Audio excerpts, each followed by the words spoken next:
जगद्गुरू तुकोबारायांचं साहित्य वैश्विक पातळीवरील साहित्याशी चर्चात्मक अंगानं घेऊन जाणाऱ्या तुकोबा स्पीक्सच्या पॉडकास्ट क्रमांक 130 मध्ये मी डॉक्टर दिनेश आपल्या सर्वांचं मनपूर्वक स्वागत करतो.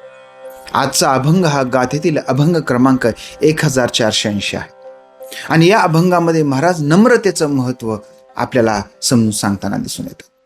नम्रता किती महत्त्वाची आहे आणि नम्रतेचे फायदे काय आहेत हे महाराज या अभंगातून आपल्याला समजून सांगत आहे. काय लिहितात महाराज? नम्र झाला भूता तेने कोंडिले अनंता, हेची शूरत्वाचे अंग हरी आणिला श्रीरंग. अवघा झाला पण लवण सकळाम कारण, तुका म्हणे पाणी पाताळ ते परीखणे. नम्र झाला भूता, जो भूतांसमोर नम्र होतो. भूत म्हणजे कोण? आपण गोष्टींमध्ये ऐकलेलं प्रेताचं झालेलं भूत नव्हे, सिनेमामध्ये दाखवतात ते भूत नव्हे. भूत म्हणजे हे पंचमहाभूत, पृथ्वी आप तेज जल वायू, हे जे पंचमहाभूत आहेत. आसपास आपल्याला ही पाणी आहे, पृथ्वी आहे, हे सर्व जे काही आहे हे भूत आहेत. आणि या भूतांसमोर जो नम्र होतो तेने कोंडिले अनंता, त्यानं अनंताला म्हणजे ईश्वराला कोंडलं.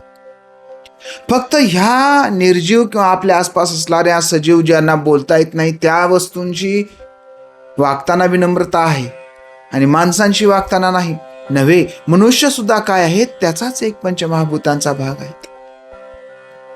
मग जेव्हा तुम्ही या भूतांशी नम्र होता, ईश्वराशी नम्र होता, भूतांशी नम्र होता म्हणजेच ईश्वराशी नम्र होता. कारण हे सर्व कुणाची निर्मिती आहे? ईश्वराची. म्हणजे हे सगळं काय आहे? त्याचंच अपत्य आहे. मग जर त्याच्या अपत्याविषयी, त्याच्या निर्मितीसोबत जर आपण विनम्र असू तर अर्थातच देवाला ते आवडणार आहे. जिथं कुठं तुमचा मीपणा आला तिथे तुम्ही पराभूत झालो, संपलो.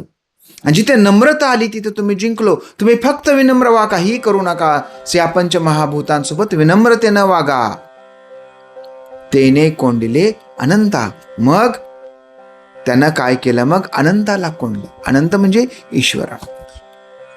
जसं जगद्गुरु तुकोबाराय सांगतात तसं संत कबीरही सांगतात, जब मैं था हरि नहीं, अब हरि है मैं नहीं, प्रेम गली अति साकरी.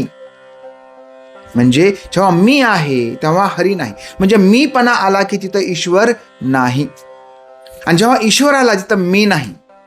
म्हणजे ती जागा कशी आहे? फारच बारीक आहे, फारच छोटी आहे. म्हणजे जर एक मी असो तर ईश्वर असणार नाही, आणि ईश्वर असला तर मी असणार नाही. आणि ही जी प्रेमाची जागा आहे, प्रेमाची गली आहे, खूप सैकरे, खूप छोटी आहे. तिथे एकच माणूस बसतो.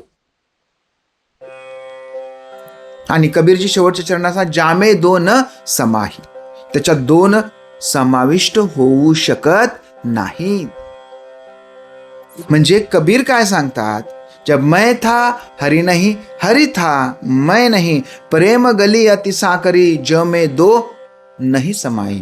आणि प्रेमाचा, ईश्वराच्या भक्तीचा मार्ग फार छोटा आहे. तिथं तू आणि मी नाही, म्हणजे मी तू पण गेले वाया.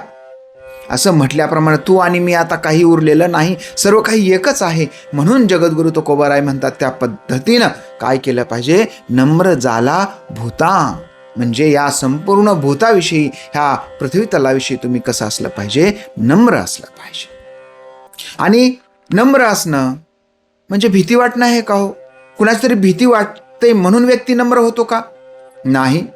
क्षमावीरस्य भूषणम, जैन धर्मामध्ये सांगितलेलं आहे. म्हणजे जेव्हा तुम्ही क्षमा करता तेव्हा तुमच्यामध्ये विनम्रता असते. आणि मग हेच शूरत्वाचे अंग. दुसऱ्याला विनम्र राहणे, इतरांसोबत नम्र राहणं, हे काय आहे? शूरत्वाचं अंग आहे. हे खरं शौर्य आहे. हरी आणिला श्रीरंग. कारण ह्या नम्रतेनं हरी तुमच्यासोबत येणार, श्रीरंग तुमच्यासोबत येणार आहे, देव ईश्वर तुमच्यासोबत येणार. म्हणून काय केलं पाहिजे? आपण विनम्र असलं पाहिजे. आणि या विनम्रतेचा फायदा असा होतो की अवघा झाला पण, म्हणजे जो पण आहे, मोठमोठे जे कामं आहेत, या विनम्रतेनं मोठी मोठी कामं सहजपणे होऊन जातात. म्हणजे साधी गोष्ट आहे, एखादं काम करायचं असेल तर आपण जर जोरात बोललो, दाब देऊन बोलायचा प्रयत्न केला तर होणारं काम सुद्धा होणार.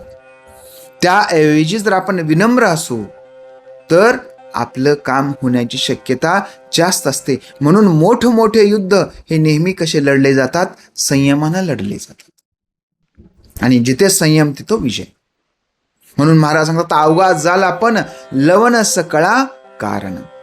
लवण म्हणजे कमीपणा, लवण सकळा कारण. काही ठिकाणी लवणचा अर्थ या ठिकाणी मीठ असं घेतात. मीठ हे फार थोडं लागतं आणि हे सर्व करण्याचं कारण लवण म्हणजे काही अभ्यासक याचा अर्थ नम्रता असा घेतात. लवण म्हणजे खाली वाकायचं.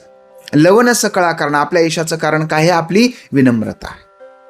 आता कशी विनम्रता आहे, हे लवण कसं काम करतं? तर तुका म्हणे पाणी, हे जे पाणी आहे, महाराज सांगतात जे पाणी आहे हे पाणी कसं करतं? वर जातं का? मला वर जायचं, मला मोठं व्हायचं, मला तुमच्यावर मोठा व्हायचं असं म्हणतं का पाणी? नाही. पाणी लवणानं जातं, म्हणजे उताराकडे जातं. तुका म्हणे पाणी पाताळ ते परिखनी. ते पाणी एवढं विनम्र आहे, ते खाली जातं, नम्रता स्वीकारतं आणि एवढं खाली जातं, एवढा मार देतं की पाताळ सुद्धा काय करतं? ते खणून काढतं. एवढी ताकद कशामध्ये आहे? पाण्यामध्ये आहे. ती कशामुळे आहे? त्याच्या नम्रतेमुळे. त्यामुळे मोठी लढाई जर जिंकायची असेल, मोठं युद्ध जिंकायचं असेल, तर कधी कधी छोट्या लढायांमध्ये सुद्धा आपण विनम्रता अंगीकारली पाहिजे.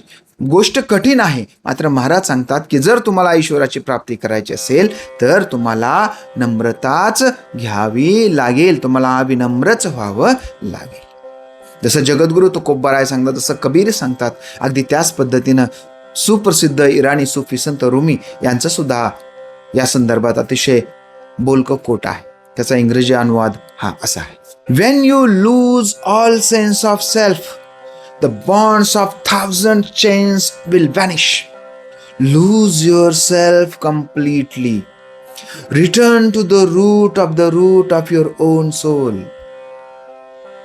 रुमी सांगतात, when you lose all sense of self, तुमच्या स्वतःविषयीच्या सर्व संकल्पना, सर्व जाणीवा जेव्हा तुम्ही एक करून सोडून द्याल, जशा तुमच्या जाणीवा तुम्ही सोडून द्याल, दूर व्हाल्या जाणीवांपासून, the bonds of thousand chains, हजारो चेन, साखळदंडाने जे तुम्हाला बांधलेलं आहे, विल व्हॅनिश, ते नष्ट होतील.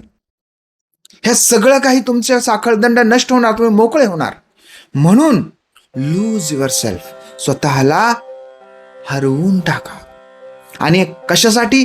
Return to the root of your own soul, तुमच्या आत्म्याच्या मुळाशी तुम्हाला जायचं आहे. त्यासाठी काय करायचं? तुम्हाला स्वतःला ओळखायचं आहे. कसं ओळखणार? पुन्हा तिथेच येतो, म्हणजे जगद्गुरु तुकोबाराय सांगतात त्याप्रमाणे ध्यानधारणा केली पाहिजे, स्वतःला जाणण्याचा प्रयत्न केला पाहिजे. आणि स्वतःला जाणण्यासाठी मी काय आहे हे समजून घेण्यासाठी आज जी तुमच्या स्वतःविषयीची तुमची जी संकल्पना तुमच्या डोक्यामध्ये आहे, मी मोठा आहे, मी डॉक्टर आहे, मी कलेक्टर आहे, मी अधिकारी आहे, माझं एवढं आहे, माझं तेवढं आहे, ह्या सगळ्या तुमच्या ज्या जाणीवा आहेत, ह्या जाणीवा तुम्हाला सोडून द्याव्या लागतील. म्हणून बघा, जर तुम्हाला मनशांती हवी असेल तर आपण ध्यानधारणा करतो. आणि ध्यान म्हणजे काय आहे? ध्यान म्हणजे तीच गोष्ट आहे जी की आपण आपल्या जाणीवा एक करून आपण काय करून टाकतो? सोडून देतो, संपून टाकतो या जाणीवा. ह्या जाणीवातून मुक्त होतो. आणि जोपर्यंत आपण या जाणीवांपासून मुक्त होणार नाही, तोपर्यंत आपल्या स्वतःच्या सेल्फचा आपल्याला पत्ता लागणार नाही. आणि जेव्हा आपल्याला सेल्फचा पत्ता लागेल, जेव्हा आपण कोण आहोत हे समजेल, ती आपली काय असेल? भक्तीच्या प्राप्तीची सीमा असेल. म्हणून महाराज म्हणतात की हे करण्यासाठी तुम्हाला अगोदर विनम्र व्हावं लागेल, स्वतःच्या ज्या काही संकल्पना आहेत त्या सोडून द्याव्या लागतील आणि स्वतःला ओळखण्याचा प्रामाणिक प्रयत्न करावा लागेल. जसं जगद्गुरु तुकोबाराय सांगतात, संत कबीर सांगतात, तसंच रुमीही सांगतात. रुमी त्या पुढे जाऊन सांगतात की तुमच्या जाणीवा विसरा आणि स्वतःला ओळखा. तर कबीर सांगतात की तू आणि मी ईश्वर आणि मी वेगळा नाही. आणि जगद्गुरु तुकोबाराय सांगतात ते म्हणजे नम्रता. जर तुम्ही असेल, ह्या भूतांविषयी तुम्ही विनम्र असाल, ह्या प्राणीमात्रांविषयी तुम्ही विनम्र असाल, ह्या मानव जातीविषयी तुम्ही जर विनम्र असाल, तर तुम्ही घरी काय घेऊन येणार? श्रीरंग घेऊन येणार, हरी घेऊन येणार, ईश्वराची प्राप्ती तुम्ही करून घेणार. ईश्वराच्या प्राप्तीच्या मार्गासोबत आपण इथं थांबूया, हा मार्ग स्वतःही अंगीकारूया, जास्तीत जास्त लोकांपर्यंत पोचूया. भेटूया पुढच्या पॉडकास्टमध्ये. तोपर्यंत जय शहाजी, जय जिजाऊ, जय शिवराय, जय तुकोबाराय, रामकृष्ण हरी.